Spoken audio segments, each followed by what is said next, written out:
Hi everyone. कैसे हैं आप? आई होप सब बढ़िया होंगे। Sir, fundamental impact on market, जो मैंने बोला था कि हम निफ्टी के बारे में एनालाइज करेंगे, निफ्टी कहाँ तक जा सकता है, टेक्निकली कैसे जाएगा, फंडामेंटली क्या रीजंस है। तो मैंने पहले वीडियो आपको फंडामेंटल्स पे बना दी। तो सर, आगे बढ़ने से पहले मुझे थोड़े चीजें लगेंगी, थोड़े इवेंट्स रहते हैं सर, वो मार्केट पे इम्पैक्ट करते हैं, ये आपको नॉर्मली हमेशा काम आएगा। क्या क्या होते हैं सर? पहला, मॉनिटरी पॉलिसी आरबीआई की, ये आपको एक मार्केट पे इम्पैक्ट करती है।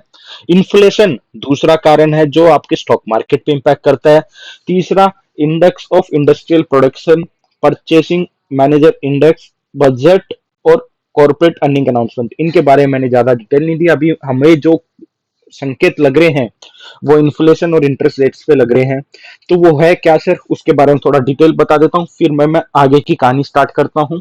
कैसे दूसरे कंट्रीज को देख के हमें लग रहा है कि हमारे यहाँ पे भी वो इम्पैक्ट देखने मिल सकता है, राइट। अब सर, मॉनेटरी पॉलिसी सीधी सी बात एक टूल है सर, जो आरबीआई क्या करती है, मनी सप्लाई को कंट्रोल करती है। Interest rate controls the money supply by controlling the interest rate. ठीक है।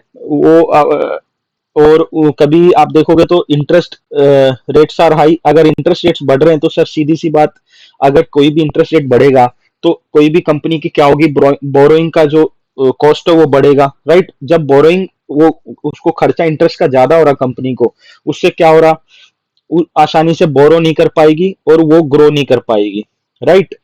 तो इससे खर्चे बढ़ जाएंगे और इससे ओवरऑल क्या होगा, टोटल इकोनॉमी पे इंपैक्ट होता है जब इंटरेस्ट रेट्स बढ़ जाते हैं। वैसे ही और दूसरे हाथ एंड में देखेंगे तो हम, इंटरेस्ट रेट जब कम होते हैं तो आपका बोरिंग आसान होती है सर। अभी इंटरेस्ट रेट्स कम चल रहे थे तो इससे क्या हो रहा था सर, आपके हाथ में पैसा, चाहे कंज्यूमर हो चाहे आपको सब चीज सस्ती मिल रही है। तो अभी बीच में भी होम लोन तो इतना सस्ता हो गया था सर, अभी भी है ही कंपेरेटिवली पहले से मुकाबले में। तो आप देखोगे तो सर, जब आप कोई भी कॉर्पोरेट्स को भी सस्ते में लोन मिल रहा है तो वो अपना ग्रो कर पाएंगे। वैसे ही जब ग्रो करेंगे तो स्पेंडिंग पावर बढ़ जाती है। हर एक के पास जब पैसा रहता है सर, सीधी सी बात, तो ये जब बढ़ जाता है तो ये आपका इन्फ्लेशन बढ़ा देता है, क्योंकि क्या हो गया यहाँ पे, डिमांड डिमांड आपके पैसों के कारण बन गई, बट मैन्युफैक्चरिंग सेक्टर आपको सप्लाई नहीं दे पा रहा है, या कोई भी सर्विस सेक्टर आपको कोई चीज की सप्लाई नहीं दे पा रहे, तो demand and supply simple concept है सर। पूरी पूरी इकोनॉमिक्स ही वही है ना सर। पूरी इकोनॉमी, माइक्रो मैक्रो पूरा वही है, उसके ऊपर ही है आधार। तो अब आरबीआई क्या क्या चीजें, क्या क्या रेट्स कंट्रोल करती है सर, ऊपर नीचे करके, जो हमारे जो सप्लाई को कंट्रोल करती है इंटरेस्ट रेट्स के, वो repo rate, reverse repo rate और अपना कैश रिजर्व रेशियो, इसके हिसाब से ऊपर नीचे करते रहती है। इसके लिए आप देखो, एक आरबीआई मीटिंग्स होती है और बोलते हैं आरबीआई की मीटिंग है, हर 2 महीने में ये चीजों को रिवाइज भी करते रहते हैं, राइट। अब इन्फ्लेशन क्या है सर? इन्फ्लेशन ऑफ कोर्स, कोई भी प्राइस के, कोई भी गुड्स और सर्विसेज के प्राइस बढ़ जाना, इन्फ्लेशन हो गया। परचेसिंग पावर आपकी जो है खत्म हो जाती है उससे, इन्फ्लेशन आने से। और जो है, एक, अगर इन्फ्लेशन बढ़ रहा है तो ये bad signal to the market है सर। इसके लिए गवर्नमेंट जो है टाइम टू टाइम अपने स्टेप्स लेते रहती है इन्फ्लेशन को कंट्रोल करने, उसको मैनेज करने, राइट। इन्फ्लेशन को दो इंडेक्स, इसका भी इंडेक्स रहता है, एक होलसेल प्राइस इंडेक्स रहता है, एक कंज्यूमर प्राइस इंडेक्स रहता है। वो आप गूगल कर लेना क्या होता है। अब बात करते हैं सर, हमारी जो एनालिसिस है सर, यूएस के अंदर अभी इन्फ्लेशन का डेटा आया था पिछले हफ्ते। क्या हुआ, 2008 पे जो इन्फ्लेशन था सर, वो, जो मतलब आप, मैं बोल सकता हूँ 2008 में जो इन्फ्लेशन का लेवल था, मतलब जो महंगाई 2008 में थी, वो यूएस के अंदर अभी आ चुकी है 2021 में। मतलब इन्फ्लेशन इतना ज्यादा है। कारण क्या है सर? रीजन यही है कि यूएस ने स्टिमुलस पैकेज, यूएस में क्या हुआ, एक तो पैकेज दे दिया, दूसरा करेंसी छापे जा रहे, छापे जा रहे, छापे जा रहे, बाप का माल समझ के। हाँ, और वहां पे क्या हुआ सर, उस कारण ये जो आपका कंज्यूमर प्राइस इंडेक्स है 2008 के लेवल पे पहुंच गया है। इसका मतलब सीधा सीधा ये है सर, यूएस के अंदर लॉकडाउन खत्म हुआ, वैक्सीन सब लोग को लग गई, यूएस की इकोनॉमी फुल ट्रैक पे काम कर रही है।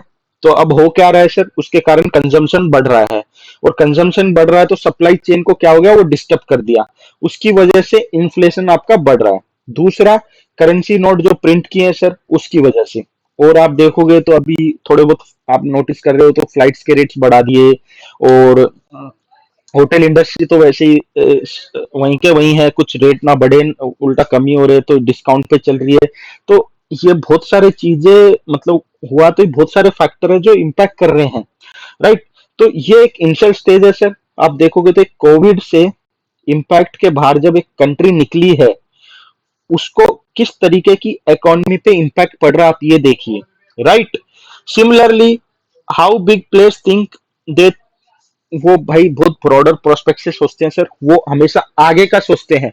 आप क्या है, कल निफ्टी क्या होगी, निफ्टी टुडे, निफ्टी टुमारो करते बैठते हैं, और वो अपना आगे का जाल बैठा के बैठा रहता है। तो उसको अपन कोशिश करते हैं सर पकड़ने की।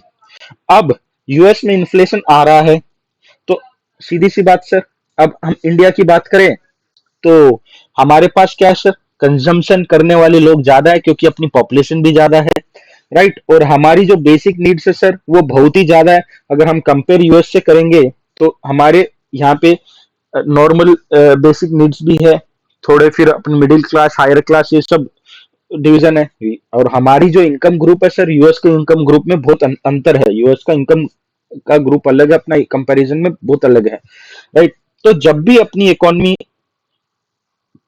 होगी, पर्सनली लग रहा है सर हायर साइड जाएगी।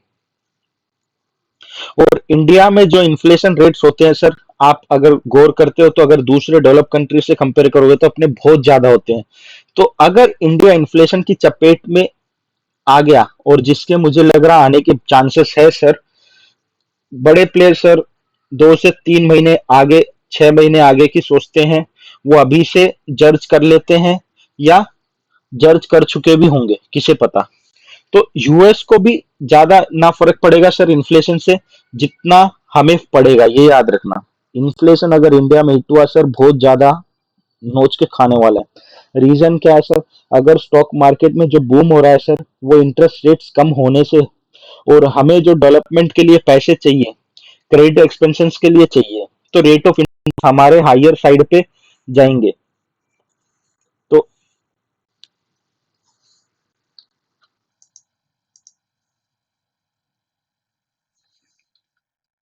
तो रेट ऑफ इंटरेस्ट सर जो हमारे हायर साइड पे जाएंगे, समझ रहे हो, तो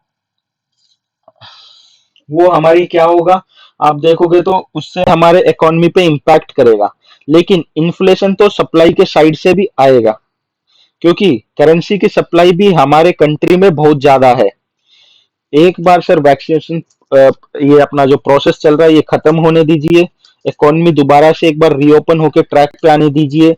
हमारी भी जो कंजम्पशन है यहाँ पे बढ़ने वाली है, और इसकी वजह से ही आगे चल के हम इन्फ्लेशन के चपेट में आ सकते हैं। और जब इन्फ्लेशन बढ़ेगा, हमारे इकोनॉमी के वैल्यूएशन बदल जाएंगे, डिपॉजिट्स के रेट बढ़ेंगे सर, जिसका इम्पैक्ट आपको मैन्युफैक्चरिंग सेक्टर के ऊपर देखा, क्योंकि लोन्स के हायर रेट ऑफ इंटरेस्ट से मिलेंगे, और जिसके कारण हमारे ग्रोथ के ऊपर भी इम्पैक्ट देखेंगे, हमारे बैंक्स के ऊपर भी इम्पैक्ट देखेंगे। और बैंक्स तो सर अभी मैं इम्पैक्ट देख रहा हूँ, वो पता नहीं फाइनेंशियल कैसे सही आ रहे हैं। और जब इन्फ्लेशन एक स्ट्रेच हो जाएंगे, उस टाइम अल्टीमेटली हमारी इकोनॉमी को स्लो डाउन कर सकता है। ऑलरेडी 2% से ज्यादा हमारी कोविड की वजह से हो चुकी है, और अगर इन्फ्लेशन बढ़ा तो 1% से ज्यादा का इम्पैक्ट हमारी इकोनॉमी पे देखने मिल सकता है।